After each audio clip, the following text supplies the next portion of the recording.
On my wedding day, a girl rear-ended my wedding car. She looked visibly nervous. My husband joked familiarly. What? Trying to crash the wedding? He let her go, saying they could settle the payment for the damages later. A few days later, I walked into my own marital home and found the two of them together. The girl was holding onto his arm, with a nonchalant attitude, saying, "I'll repay the money you lent me for the house, and you can give me back my husband." Chapter 1. On my wedding day, the car I had as part of my dowry was rear-ended by a girl. She got out of her car, nervously walking over to apologize. "I'm so sorry. I'm so sorry. I didn't mean to." She looked down. Her crescent-shaped eyebrows, almond eyes, and slight dimples made her look sweet, even without smiling. She seemed to be in her early 20s, wearing a light pink lace dress, with a shy, student-like appearance. My husband, Alex, immediately got out of the car and joked with her from across the vehicle. "What's this? Are you trying to crash the wedding?" The girl looked guilty, biting her lip and staying silent. Seeing my puzzled expression, Alex casually introduced her. "This is my ex-girlfriend. She lives nearby." Realizing she should apologize to me, the girl quickly bowed her head and said, full of remorse, "I'm so sorry, big sister, for ruining your special day." What should I do? The normal response would be to call the insurance company, but this girl had the look of someone who had no idea what to do, like she was expecting someone to teach her. Alex chuckled helplessly. "Didn't I teach you how to handle this? How come you still don't know anything?" I forgot." Alex turned to me and said, "Wait for me. I'll deal with the accident and be right back." He had never mentioned his ex to me before. Alex and I are the same age, 27, both with master's degrees. But this girl looked younger. I didn't know when they had been together or when they broke up, because she knocked off the bumper. The car was unusable. Switching cars took a long time, causing us to miss the auspicious time for the wedding. Even some of our neighbors came out to watch the scene. One aunt called out from her window, "Selena, what's the deal with that girl? Is she really here to steal your groom?" A grandpa nearby, sitting on a small stool, said, "Your husband and that girl's dog are close, hugging and all. It's inappropriate." At that moment, I wanted to call off the wedding, but with all the guests already there, I couldn't just leave everyone hungry. So I talked to the MC and decided to cancel the ceremony. We didn't do anything, just let the guests eat. My parents called and asked, "Honey, what's going on?" I said, "The wedding is off for now." Alex's family panicked and kept calling me, but I put my phone on silent and didn't pick up. Instead, I went straight back to our marital home. That night, when Alex came home, he didn't mention what had happened during the day. He went straight to asking me, "Why did you call off the wedding?" He even had the nerve to turn it on me. "Shouldn't you be explaining things to me?" Alex paused as he was about to put down his keys and casually said, "She's just an ex-girlfriend. I didn't expect her to rear-end the wedding car. It's just a coincidence. Don't overthink it." Alex and I met through a matchmaker, and we've always spoken directly. "Since she's your ex, I don't think it's necessary for you to handle her insurance claim." Alex took off his suit jacket, sat down across from me, and calmly said, "Lisa's car. I helped her buy it. I also arranged her insurance. She doesn't understand how to handle it herself, and it could delay your compensation. Your parents gave you a 300,000 yuan car as part of the dowry. We can't just leave it unrepaired." "Can we?" Alex's logic was odd. He was so concerned about getting the compensation that he took it upon himself to help the person who caused the accident with the insurance. With that kind of enthusiasm, he might as well work at an insurance company. "When did you break up with Lisa?" 6 months ago. Amicably, Alex said without any hesitation. "We broke up because of personality differences." He wiped his face. "Babe, we've both had a long day. Let's not let this affect our lives." He grabbed a towel and said, "You go to bed first. I've got some things to take care of." Then he went to the bathroom to shower. His vague, non-committal attitude made me so angry I couldn't help but laugh. Alex and I had planned the wedding first and hadn't yet gotten the marriage certificate. Now, with an ex suddenly showing up, I didn't see the point of going ahead with the registration. However, Our marital home had been paid for equally by both of our families, and both our names were on the property deed. Dividing assets and discussing things with our parents would take time. The car repair would cost thousands, and according to Alex, Lisa couldn't afford to pay that much. I told Alex that this was my dowry car, and no matter what, compensation had to be made. All I needed to do now was get him off the property deed and get my compensation,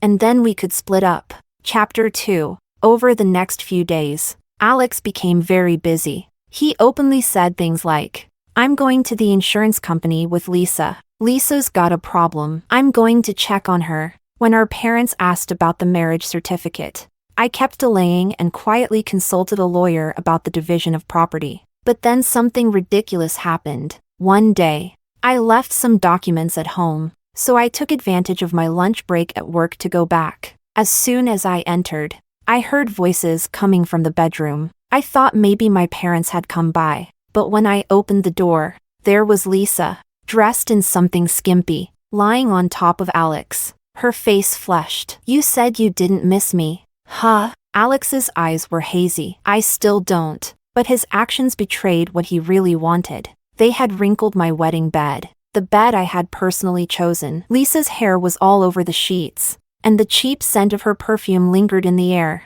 A wave of nausea hit me instantly. What were they playing at? Some kind of rekindling the old flame drama? Bang! The door hit the wall and bounced back. The loud noise made Lisa flinch. She looked over at me, her face flushed, her eyes moist. Alex's gaze slowly cleared. He helped Lisa sit up, wrapping the blanket around her. "You should go. I'll handle this." Lisa, bundled in the blanket, gathered herself quietly. Then, with me watching, she firmly hugged Alex's arm and, with all sincerity, said, "I'm sorry. I just can't let him go." "How much did you spend on this wedding home?" "I'll pay you for it. And you can give me back my husband. I really like the decor here. Why don't you just move out?" I stood there, holding my documents, and quietly asked, "Why should I move out of my marital home? This apartment was something my parents helped me secure, and it's bound to appreciate in value. It's conveniently located for work, and if it weren't for marriage, I could have bought it on my own with a loan. Why should I move out?"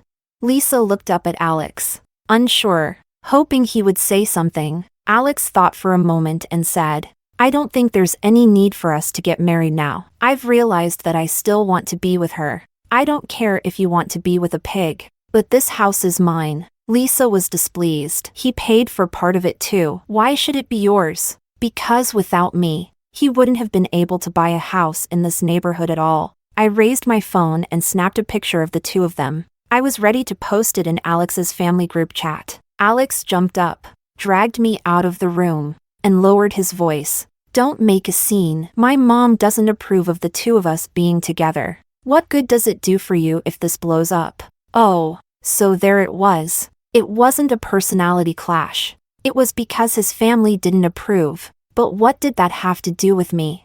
I was getting this house, and they both had to leave. Chapter 3. That evening didn't go well. Alex and I were talking in the living room, while Lisa stayed in the bedroom. I refused to sit on the bed they had messed up. Alex tried his best to persuade me. "It's not like I'm short on money. I'll give you more, okay? Your parents already bought you a house. So what's the big deal with this one?" Was money really what I lacked? The purchase of the house, the renovation, everything had been carefully managed by me. Even the curtains were something I selected after visiting at least 10 different stores. Why should I give up my home to some shameless ex? For what reason? To put it bluntly, the house is my asset. Why should I hand it over to him? Charity? I like this house. Seeing that I wasn't giving in, Alex got frustrated. "Is it fun to drag this out? I don't like you. Do you get that?" I was stunned. He's talking like I'm the one who's so into him. Does he really think I'm holding on to this just because I want to get him back?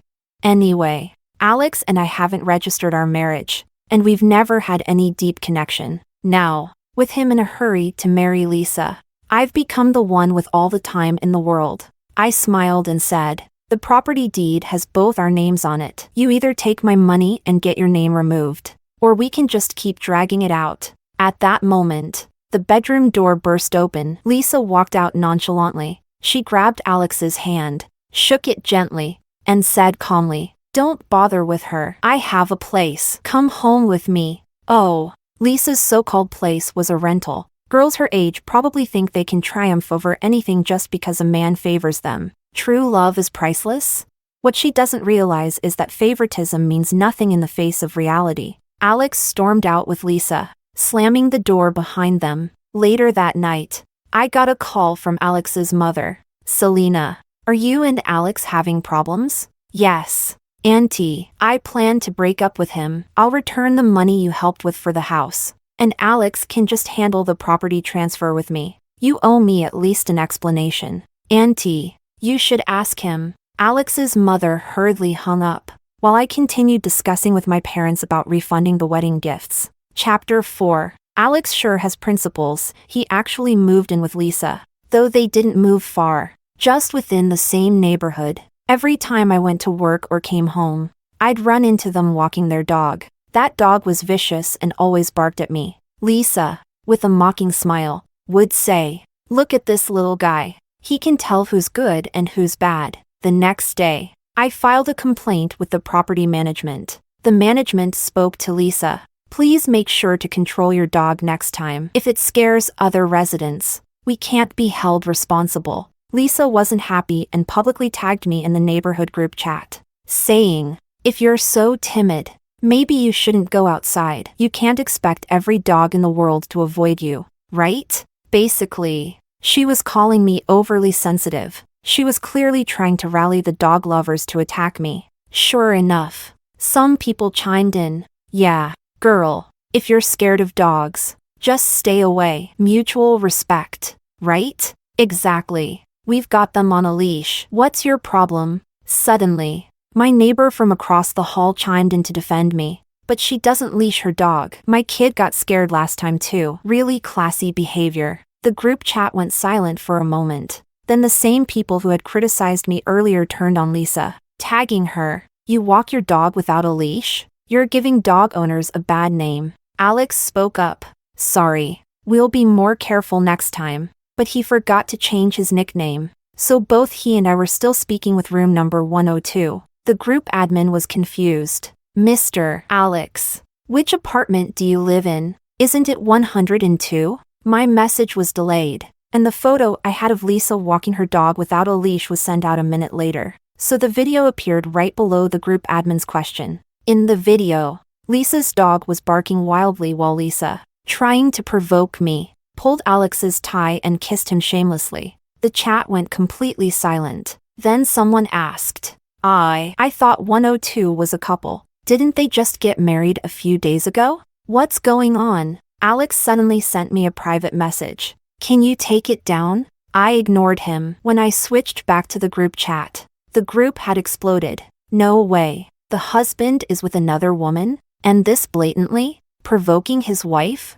How shameless do you have to be to destroy someone's marriage? Even the dog is picking on people? Disgusting." The neighbor who had witnessed everything that day was getting into it now. They sent a voice message. "Oh, I saw it all. That shameless little girl crashed the wedding car that day. Right after the crash, the groom came out. She really was trying to crash the wedding. Anyone with a dog knows that if the dog is that friendly with someone, they must be a familiar face. Who knows how long this has been going on?" 102's owner. "You should look into it." Lisa, who had been staying silent until now, couldn't hold back any longer. She tried to defend herself. "We were together before he met the bride." A neighbor asked, "So you two were tricking her into a marriage?" Someone posted a video of the car crash from the wedding day. When both videos were compared, Lisa was completely exposed. The group chat was filled with angry comments, messages flooding in. Lisa's landlord finally spoke up.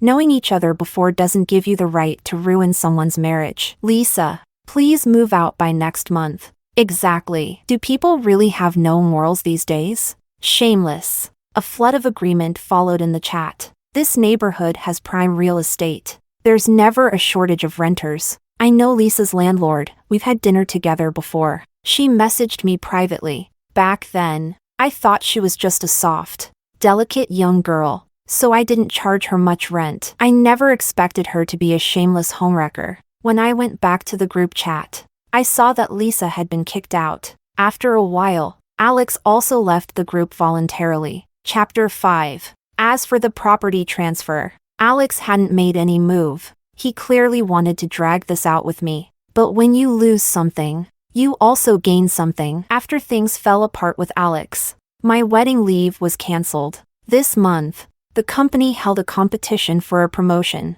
and I buried myself in work. To my surprise, I ended up with the highest performance. I even got a promotion and a raise. My colleagues joked that I had lost in love but won in my career. That night, they insisted I treat them to dinner. By 9:30 p.m., we finished up, and as I was leaving the KTV, I ran into Lisa. She was wearing a little black dress with spaghetti straps, her makeup perfectly done. After saying goodbye to her friends, she came over and blocked my way. "Sis, let's talk. I don't have anything to talk about with you." Lisa ignored me and took out her phone to call Alex. "Honey, you don't need to pick me up.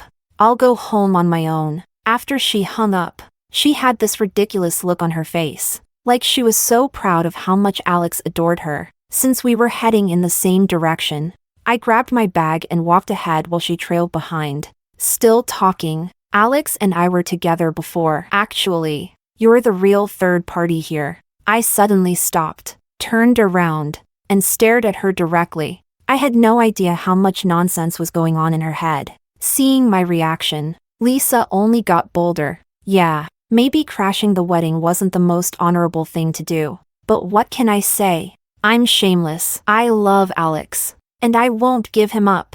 If you were me, would you give him up? Why should I waste my time trying to understand the mindset of a piece of trash? If you two were so great together, why did you break up?" My mom didn't allow it. I had just gotten into grad school, and I needed to focus on my studies. Alex's family is well educated. If I had wanted to marry him, you wouldn't have had a chance. His parents would definitely prefer me over you.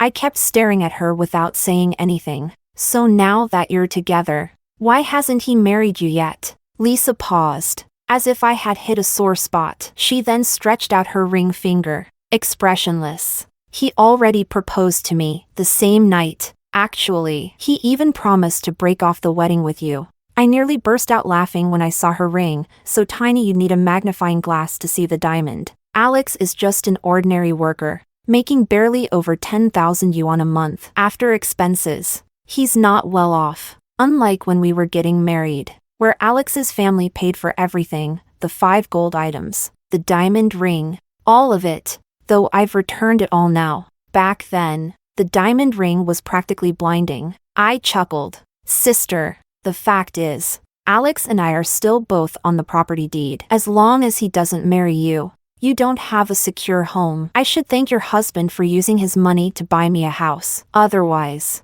I'd be stuck paying a mortgage. The longer he delays, the more interest I save." "Oh, and you're proud of that?" "Beggar." Lisa put on a nonchalant expression, as if I were the one being overly sentimental. But from her expression, I could tell she was furious inside. That meant I had achieved my goal. If Alex is going to cling to the house, let Lisa go and cause trouble for him. The more she fights with him, the sooner Alex won't be able to take it and will come to settle things with me. Chapter 6. Sure enough, a week later, I received a call from Alex. "What did you say to Lisa?" "What do you think I said?" Alex's tone was sharp. "You didn't need to provoke her, did you? She's been crying every day, and her health isn't great to begin with." I interrupted him impatiently. "Her crying every day is my problem? Shouldn't that be your problem? If you hadn't provoked my wife, she wouldn't be nagging me about meeting my parents every day."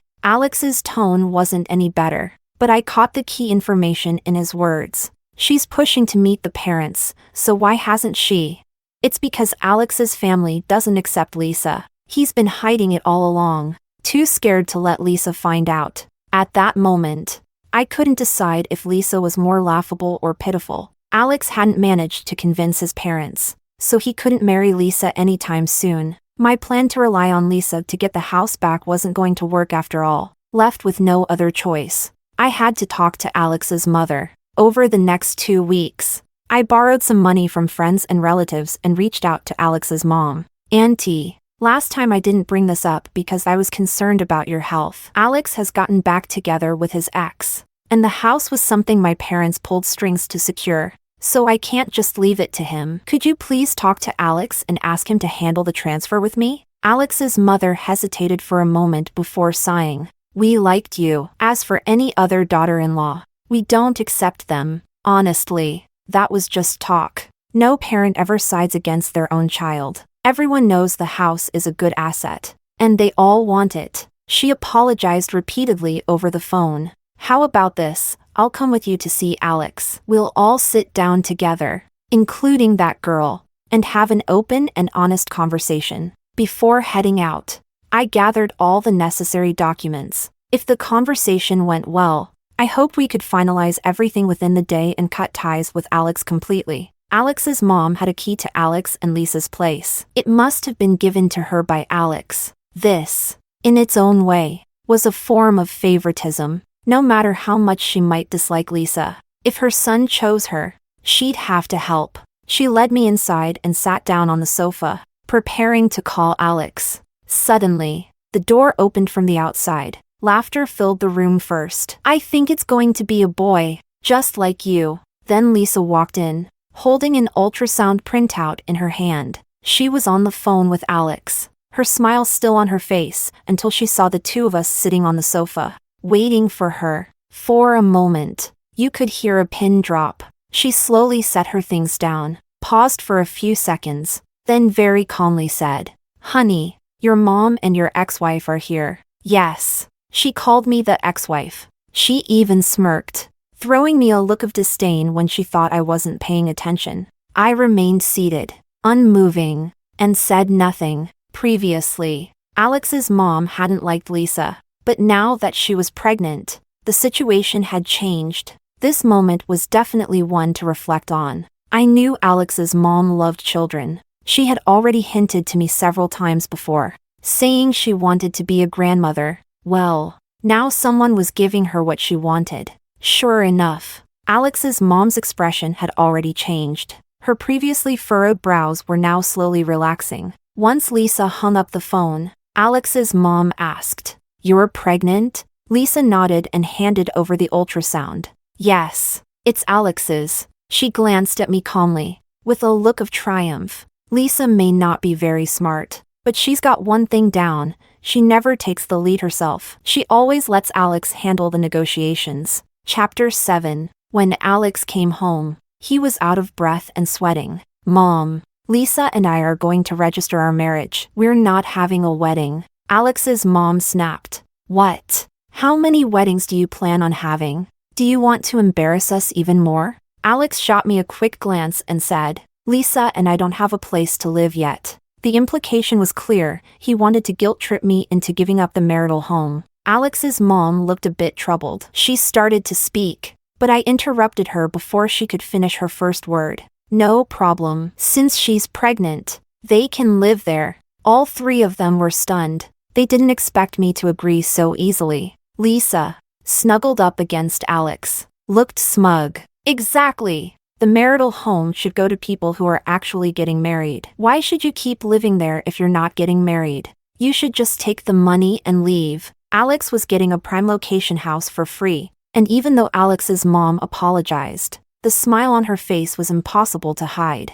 I said, "You can have the house, but I'm going on a business trip in a few days. We'll handle the property transfer later." Alex's expression soured, but since he had been dragging things out before, he couldn't really criticize me for it. "When will you be back?" I smiled. "Depends." With that, I walked out without looking back. Because I had seen things clearly now, it would be impossible to get Alex off the deed on my own terms. He had no sense of decency left. And when morality can't be relied on, you turn to the law. Chapter 8. I bought a few mini cameras online and hired someone to install them in various parts of the house. I also set up a separate internet connection just for the cameras, so I could monitor the house from my phone at any time. I avoided placing them in private areas like the bedroom and bathroom, since I wasn't relying on this. After packing up my personal belongings, I moved out of the marital home. The next day, Lisa wasted no time moving in.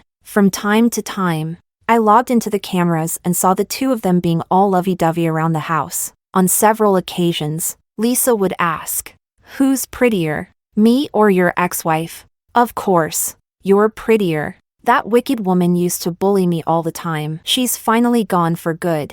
Be careful when you go out. What if she tries to get back at you? It's a wonder I haven't taken revenge on her yet." My friends and neighbors all felt indignant on my behalf. "Why aren't you standing up for yourself? Why give the house to those scumbags?" If it were me, I'd dump garbage right at their doorstep. I'd hire someone to harass them until even their parents wouldn't recognize them. But all of that? Small stuff. Petty tricks. If you're going to do it big. I knew Lisa was stalking my social media and watching my posts. So, from that day on, I posted a daily update. The first day, I posted a picture of the coffee table. I told him I liked the Nordic style, so he scoured the entire city to find this for me. The second day, I posted the curtains. He wanted black, but I preferred something sheer. In the end, he listened to me. The third day, I have the designs for my house here. If anyone wants to copy, send me a message, and I can help you recreate it perfectly. The fourth day, I still love you. By the 10th day, late at night, Lisa accidentally liked one of my posts, then quickly disliked it. One weekend morning, I got a text from a neighbor. "What's going on at your place? All that banging and clattering?" I logged into the cameras, and sure enough, Lisa had snapped. The coffee table, dining table, curtains,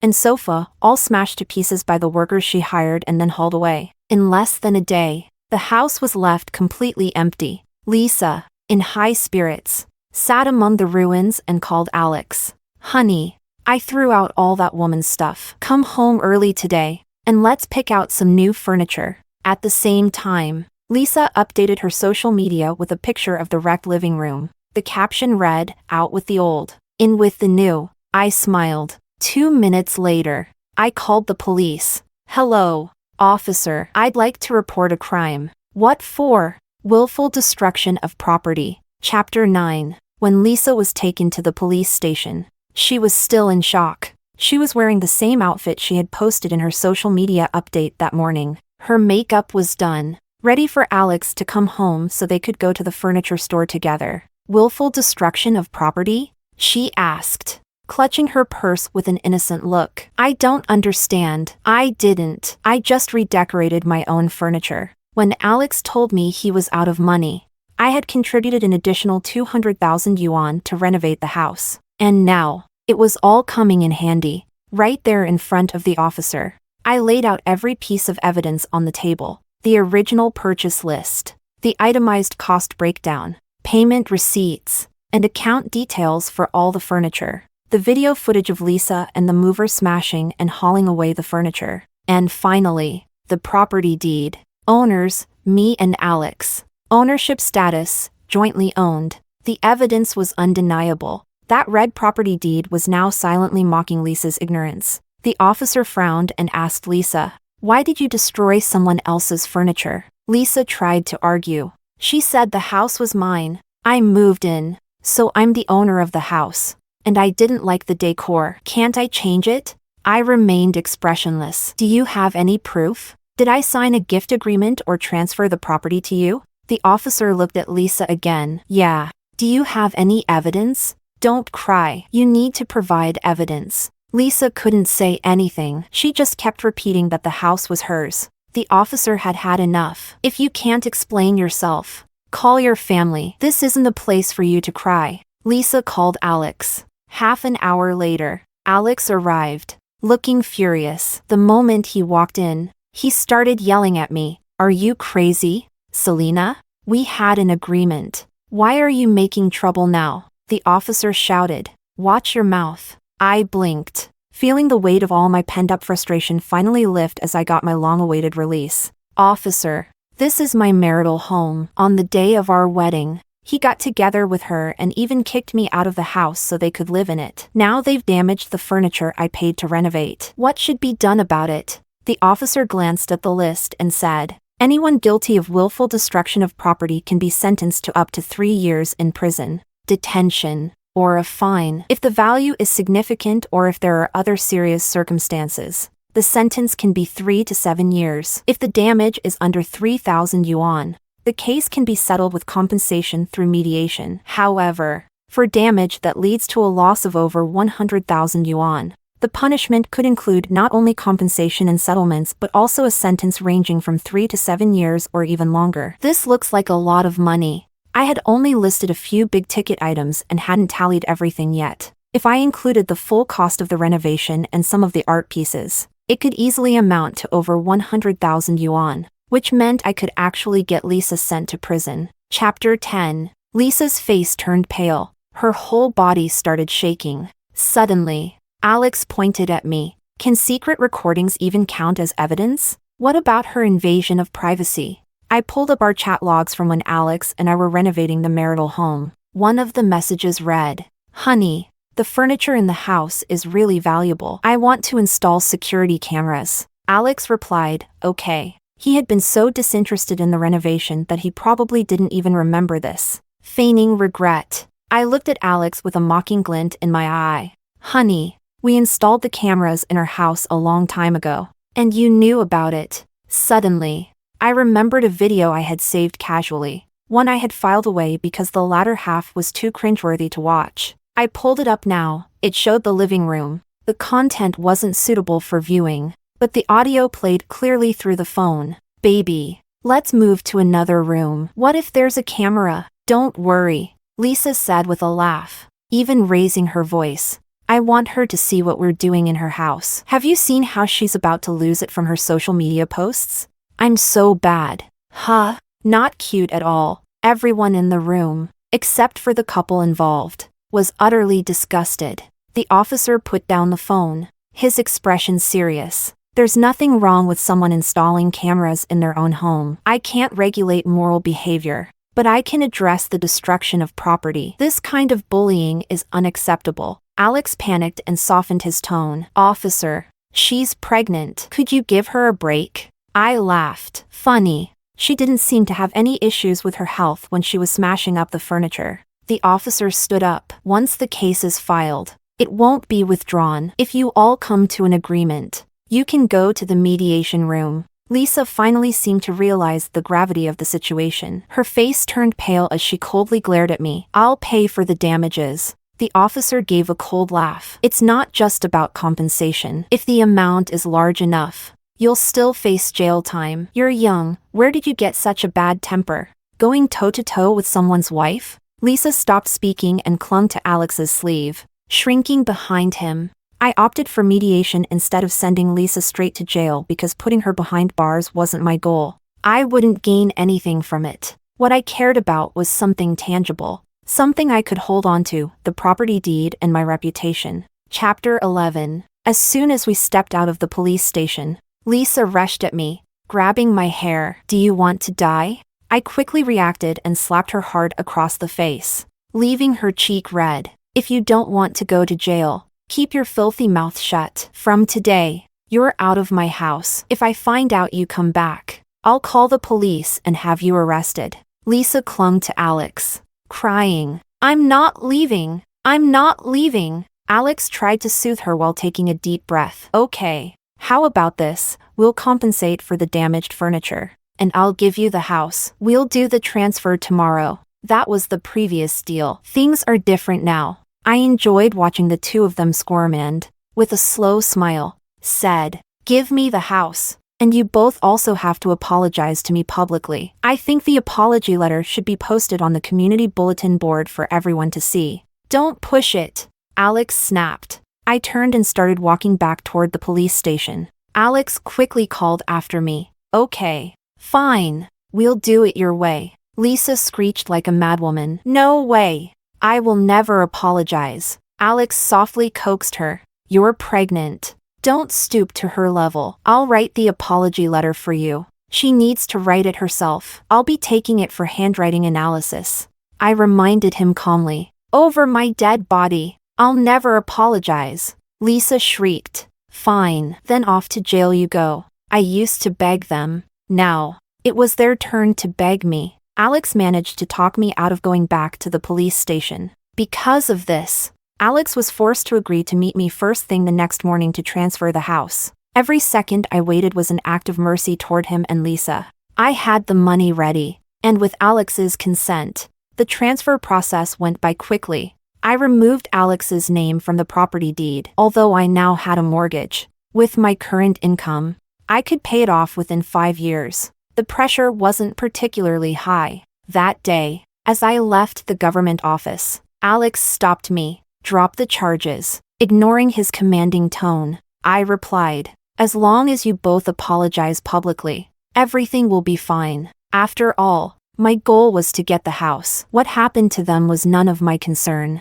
Now, half of my goal has already been achieved. Alex agreed to write the apology letter once he got home. That same day, I contacted the renovation company again. Last time, I had to take Alex's preferences into account. For example, he liked minimalist styles, so I gave up the cotton and fresh elements that I had always loved. This time, I explained my preferences to the designer. I decided to go with French light luxury. The designer was enthusiastic. I need to see the layout of your home. I happen to have time now. Let's go check it out together. I was in a great mood after getting the property deed, but that good mood vanished when I arrived at the front door. Chapter 12. My keyhole had been filled with cement, and on the door, someone had painted 4 large red characters, "Bitch, go die." The designer was horrified. "Miss, did you offend someone?" No need to guess, I knew exactly who it was. I just didn't expect that she still hadn't learned her lesson. Looks like I'll need to install a camera in the hallway next time. At that moment, my neighbor across the hall opened her door slightly, her expression secretive. "Selena, you're here. I know who did it." She invited me and the designer inside and began complaining. "Recently, people have been shoving flyers into our doors. No matter how much I tell them to stop, they keep doing it. Not just slipping them in, they stick them on the door. It's like a disease." I got so fed up. I installed a camera. She opened her laptop and pulled up the footage from that day. Guess what? It caught her in the act. You can see her from the back here, and you'll see her face when she leaves. On the screen, there was Lisa, standing with her back to the camera, holding a can of red paint and shamelessly spraying words on my door. After finishing, she pulled out some cement and filled the keyhole. Then, she wiped the door handle with a wet wipe. The neighbor couldn't hold back her disgust. "What is she doing? Wiping off fingerprints? She's both wicked and stupid," the designer added. "Filling a lock with cement ruins it. You'll have to replace it. And that won't be cheap." It wouldn't be. I've seen ignorant people in my life, but never someone this foolish. She probably didn't expect her crime to be caught on camera. This time, I didn't hold back. Yes, I called the police again. Forget the apology letter. I went straight to the neighborhood group chat and publicly exposed Lisa's actions. Chapter 13. That same night, she was taken away. And so, our neighborhood residents had another chance to gather and enjoy the spectacle. Lisa caused a scene downstairs, insisting she hadn't done anything and even hitting a police officer. The older folks watching from below pointed and gossiped. "That's her? So young, yet with such a wicked heart. The guy's no good either. A pair of despicable people." The officer handling the case was the same one as last time. When he saw me, he smiled. "You sure have some kind of luck." I could only shrug and glance at the bite marks on his wrist. "Sorry for causing you trouble." At the police station, Lisa was shaking with anger. "Selena, just you wait." Because of the significant amount of damage Lisa caused, and the fact that she assaulted an officer, she had to face criminal charges. She had arrived with a lot of bravado, but when it came time to beg for mercy, she was utterly pitiful. "I know I was wrong. Please, sister, forgive me, okay? I just got into grad school. I still have my studies. Why are you ruining my future?" I hadn't heard a joke this good in years. "Weren't you the one who ruined your own future?" Even the police officer said. "It's not up to her to forgive you now. What you did was too serious. It's out of her hands." In the end, I didn't wait for Alex to show up. After giving my statement, I went home. Chapter 14. I heard that Lisa was eventually sentenced. However, because she paid me compensation, her sentence was reduced, and she got out on probation. This whole situation became quite the local scandal. There are plenty of shameless people in the world, but few reach the level of these two. From the car crash, to stealing someone's husband, to the final outburst. It was all pieced together by onlookers. The videos were compiled, along with a long expose, and it went viral locally. Some video bloggers even shared it. It quickly gained traction online. The comments were full of people saying, "Can someone say where this happened? Let's make sure their workplaces and schools see this. People like this shouldn't live in society. They're asking to be punched. Wow, isn't this my coworker/classmate?" Even though the videos had been blurred, people still recognized them. Since I no longer had any connection to them, all the follow-up details I learned came from netizens. Because Lisa now had a criminal record, she was expelled from the graduate program she had just been accepted into. Alex's situation became known at his job, and he was fired. The biggest shock was that Alex and Lisa had secretly gotten married. They had done so shortly after Lisa bragged to me about Alex's proposal. One's in jail, the other's unemployed. A perfect match. However, after Alex's mother found out that Lisa had a criminal record, she absolutely refused to let her keep the baby. After all, this situation would affect the child's future and was a disgrace to their family. She raised a fuss every day, even rallying a large group of relatives and friends to cause trouble at Lisa's parents' house. In the end, Alex couldn't take it anymore and divorced Lisa. The baby was also aborted. My parents sighed. Good thing you acted decisively. If you had gone ahead with the marriage, who knows how much more trouble there would have been. Now, everyone in the neighborhood knows who they are. One day, the elderly gatekeeper saw me and, with a kind smile, patted his chest and assured me, "Don't worry, young lady, my eyes are sharp. You can live here in peace. I'll make sure no one sneaks in under my watch." After months of chaos, I focused all my energy on work. With no plans to marry in the short term, even my parents realized that blindly pushing for marriage could lead to endless problems. True character is revealed over time, and it's best to take things slowly. Patience brings good fortune.